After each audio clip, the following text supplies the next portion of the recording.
Hello दोस्तों, आशा करते हैं कि आप लोग अच्छे होंगे। आज हम लोग पार्ट 2 हिस्ट्री का ही चैप्टर 2 का है। चैप्टर 2 का पार्ट 2 जिसमें कल हम लोग लघु उत्तरीय प्रश्न और टेक आउट जो था एमसीक्यू उसको कर चुके थे। आज हम लोग देखते हैं पार्ट 2 हिस्ट्री का ही, जिसमें चैप्टर 2 का है 3 नंबर से सही गलत, उसके बाद वाक्यों का और उसके बाद भरने वाला, सब ये वीडियो में हम लोग करेंगे। खाली स्थान। पहला क्वेश्चन क्या बोल रहा है कि बंगाल के सामाजिक सांस्कृतिक और धार्मिक सुधार आंदोलन के समय नवजागरण काल कहा जाता है। हाँ, बंगाल के सामाजिक सांस्कृतिक और धार्मिक सुधार आंदोलन के समय को ही नवजागरण काल कहा जाता है। ये बात सही है। और आपको कल पिछले वीडियो में बताए थे कि राजा राम मोहन राय के जन्म से लेकर के रविन्द्रनाथ टैगोर के मृत्यु तक कोई बंगाल का नवजागरण काल को माना जाता है। बंगाल के नवजागरण काल को माना जाता है। तो बंगाल में सामाजिक सांस्कृतिक और धार्मिक सुधार आंदोलन के समय के ही नवजागरण काल आंदोलन के समय को ही नवजागरण काल कहा जाता है। और डेविड हेड 1890 ईस्वी में शिक्षा का प्रसार के लिए कोलकाता आए थे।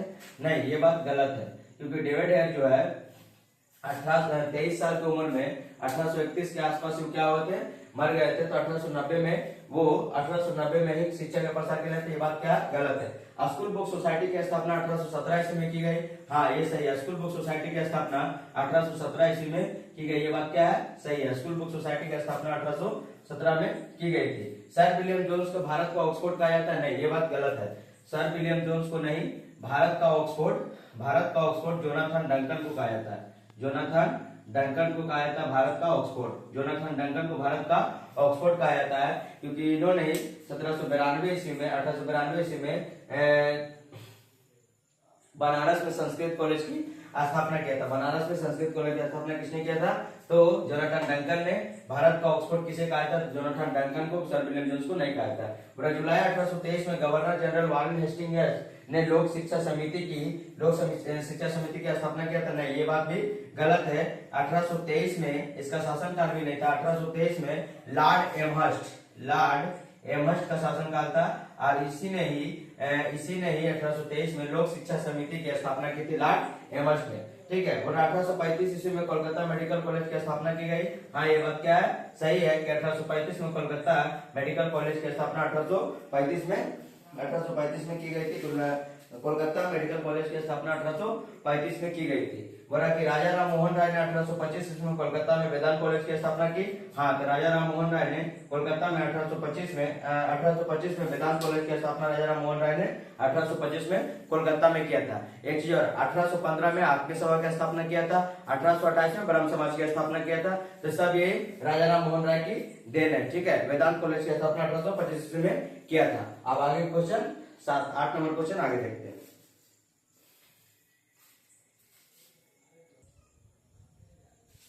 अब देखिए 8 नंबर क्वेश्चन बोल रहा कि 1822 ईस्वी में पहली साप्ताहिक पत्रिका संवाद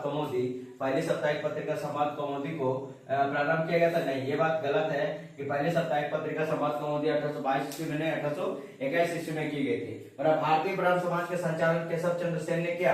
हाँ, भारतीय ब्रह्म समाज की स्थापना केशव चंद्र सेन ने किया था। जब ब्रह्म समाज की स्थापना जब 1828 ईस्वी में हुआ था, तब 1833 ईस्वी में राजा राम मोहन राय की मृत्यु होने के बाद उसके बाद देवेंद्रनाथ टैगोर ने उसको आगे बढ़ाया था। देवेंद्रनाथ ठाकुर, जो कि रविन्द्रनाथ टैगोर का पिताजी थे, तो उसने ही आगे बढ़ाया था। बोला कि 1913 में रविन्द्रनाथ टैगोर को गीतांजलि के लिए साहित्य का नोबेल पुरस्कार मिला। हाँ, ये बात सही है कि 1913 में रविन्द्रनाथ टैगोर को गीतांजलि के साहित्य का नोबेल पुरस्कार मिला था। वह पहले भारतीय थे जिसको साहित्य में नोबेल पुरस्कार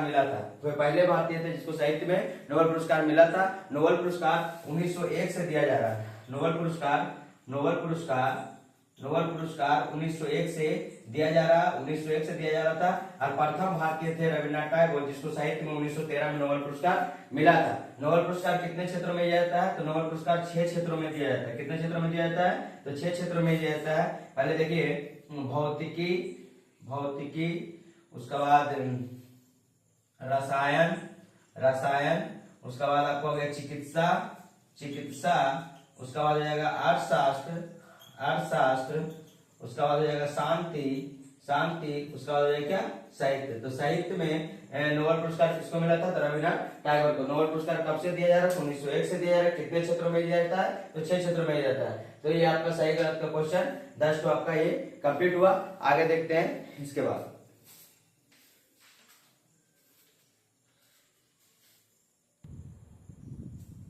देखिए अब 4 नंबर क्वेश्चन, वाक्य और दृढ़ कथनात्मक प्रश्न जो है इसका हम वाक्य और डायरेक्ट हम आंसर लिख दिए किसके, इसका ऑप्शन बड़ा बड़ा होने के कारण हम डायरेक्ट इसका आंसर लिख दिया। अपना किताब से देख करके आप डायरेक्ट अपना टिक आउट कर लीजिएगा और पढ़ लीजिएगा।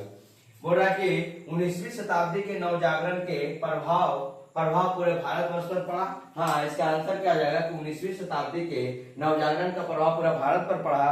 तो इसका आंसर हो जाएगा कि 19वीं शताब्दी के समय बंगाल सहित भारत में सामाजिक, सांस्कृतिक, राजनीतिक तथा धार्मिक सुधार आंदोलन का सूत्रपात हुआ था 19वीं शताब्दी में। ठीक है, 19वीं शताब्दी में ही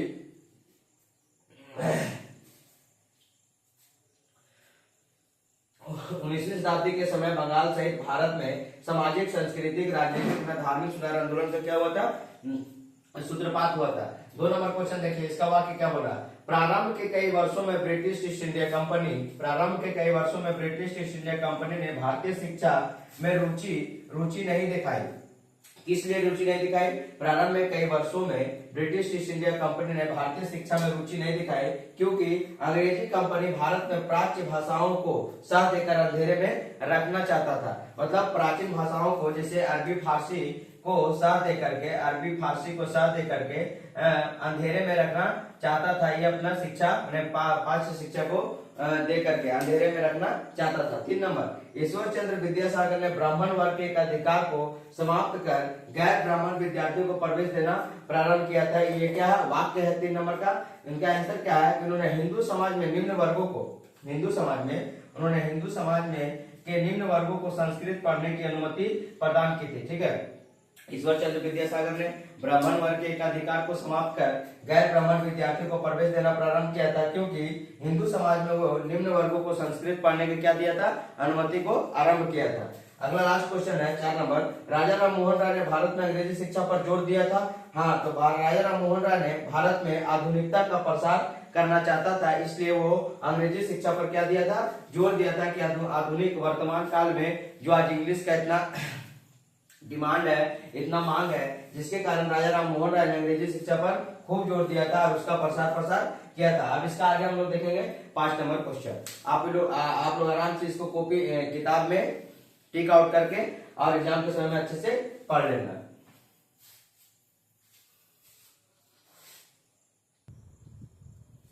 अब देखिए 5 नंबर, रिक्त स्थान का पूर्ति करें। 5 नंबर है रिक्त स्थानों का पूर्ति करें। तो हम लोग पहले 4 नंबर 3 नंबर देख लिए थे, क्या?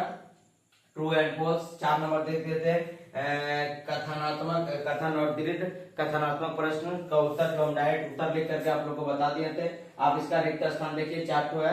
बोला कि ग्राम वार्ता में साप्ताहिक पत्रिका के रूप में छपने लगी थी। तो ग्राम वार्ता साप्ताहिक पत्रिका के रूप में 1871 ईस्वी से छपने लगी थी। 1871 ईस्वी से साप्ताहिक पत्रिका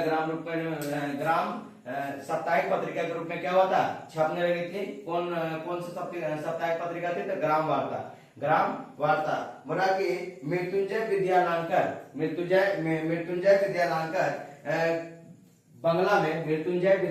ने बंगला में क्या लिखा था? तो मृत्युंजय विद्यालंकर ने बंगला में पुरुष परीक्षा पुस्तक लिखी थी। पुरुष परीक्षा पुस्तकें लिखी थी। ठीक है, मृत्युंजय विद्यालंकर ने बंगला में पुरुष परीक्षा लिखी थी। किस चार्टर एक्ट, कौन से ईस्वी के चार्टर एक्ट के अनुसार भारत में शिक्षा संबंधी कार्यों पर 1 लाख रुपए का वार्षिक व्यय करने की व्यवस्था की गई थी? तो किस ईस्वी के चार्टर एक्ट के अनुसार भारत में शिक्षा संबंधी कार्यों पर 1 लाख रुपए की वार्षिक व्यय करने की व्यवस्था की गई थी? तो 1813 ईस्वी के चार्टर एक्ट के अनुसार भारत में शिक्षा संबंधी कार्यों पर 1 लाख रुपए की वार्षिक व्यय करने की व्यवस्था की गई थी। और कौन ऐसे भारतीय थे जिन्होंने सर्वप्रथम पाश्चात्य मेडिसिन के अनुसार किसी मानव का शव का विच्छेदन किया था? तो मधुसूदन गुप्त थे। ऐसे भारतीय थे जिन्होंने सर्वप्रथम पाश्चात्य मेडिसिन के अनुसार किसी मानव के शव का विच्छेदन किया था। ये आपका 5 नंबर क्वेश्चन भी कंप्लीट हुआ। अब इसका आगे हम लोग 6 नंबर क्वेश्चन को देखते हैं।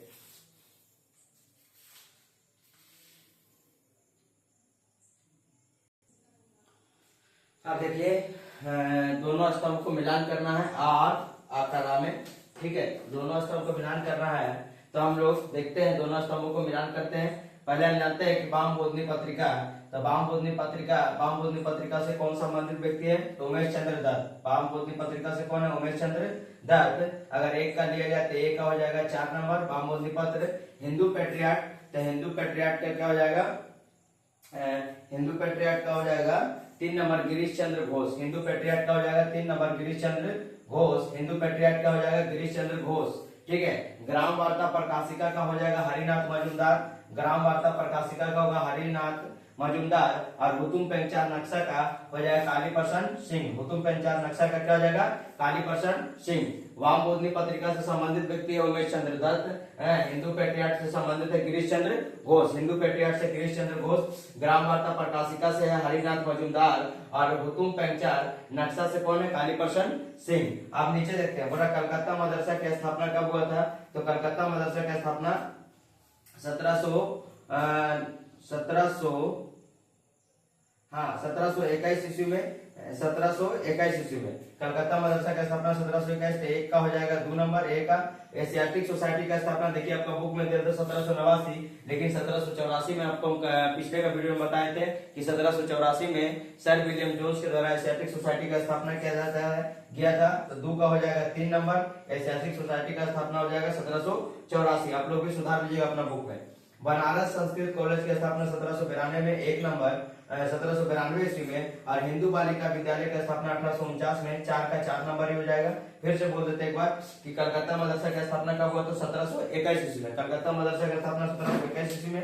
एशियाटिक सोसाइटी की स्थापना 1784 ईस्वी में, जो कि सर विलियम जोन्स के द्वारा किया गया था। बनारस संस्कृत कॉलेज की स्थापना 1792 ईस्वी में, जो कि जोनाथन डंकर के द्वारा किया गया था। और इसे भारत का ऑक्सफोर्ड भी कहा जाता है। और हिंदू बालिका का स्थापना 1849 ईस्वी में होता है। अभी तक आपका सारा प्रश्न 3, 4, 5, 6 सभी इस एक वीडियो में आपको कंप्लीट हो चुका है। और अब इसका आगे जो लघु उत्तरीय प्रश्न, लघु उत्तरीय प्रश्न जो है आपका लघु उत्तरीय प्रश्न, इसका आगे हम लोग आगे का वीडियो में देखेंगे। इसके लिए धन्यवाद। आप लोग आराम से अपना किताब में टिक आउट करके आराम से मेहनत करके पढ़ते जाइए और आगे बढ़ते जाइए।